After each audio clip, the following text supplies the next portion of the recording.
नागरी पुरस्कारांपैकी एक असलेल्या पद्म पुरस्कारांची घोषणा प्रजासत्ताक दिनाच्या पूर्वसंध्येला म्हणजेच 25 जानेवारी 2025 रोजी राष्ट्रपती द्रौपदी मुर्मू यांच्या भाषणानंतर करण्यात आली। या पुरस्कारांच्या माध्यमातून विविध क्षेत्रात उल्लेखनीय कार्य करणाऱ्या व्यक्तींचा सन्मान केला जातो। यंदा या सन्मानाचा मान महाराष्ट्रातील ज्येष्ठ अभिनेते आणि सर्वांचे लाडके अशोक मामा अर्थात अशोक सराफ यांना पद्मश्री पुरस्कार देऊन वाढवण्यात आला आहे। नमस्कार, मी वर्षा वैभव थोरात आणि आपण पाहताय योद्धा न्यूज।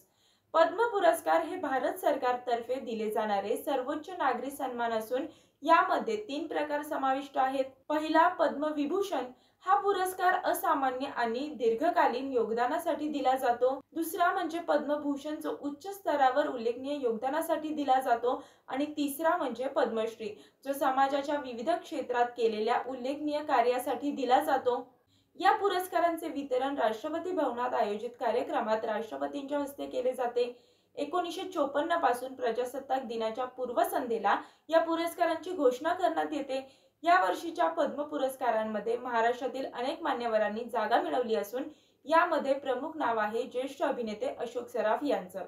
आपल्या अफलातून अभिनयाने आणि विनोदी भूमिकांमधून प्रेक्षकांना मोहून टाकणाऱ्या अशोक सराफ यांना पद्मश्री पुरस्काराने गौरवण्यात आले आहे। यंदा कला क्षेत्रासाठी महाराष्ट्रातील आणखी काही दिग्गजांना पद्मश्री पुरस्काराने गौरवण्यात आले। यामध्ये अच्युत पालव ज्यांनी भारतीय अक्षरकलेत अमूल्य योगदान दिले आहे आणि प्रसिद्ध गायिका अश्विनी भिडे देशपांडे यांचा समावेश आहे। याशिवाय दिग्दर्शक शेखर कपूर यांना पद्मभूषण पुरस्कार तर मनोहर जोशी आणि पंकज उधास यांना मरणोत्तर पद्मभूषण पुरस्काराने सन्मानित करण्यात आले आहे। याशिवाय लोकप्रिय गायक अरिजित सिंग यालाही यंदा पद्मश्री पुरस्कार मिळाला आहे। यंदाच्या पद्म पुरस्कार विजेत्यांचा सन्मान मार्च किंवा एप्रिल महिन्यात राष्ट्रपती भवनात होणाऱ्या भव्य सोहळ्यात करण्यात येईल।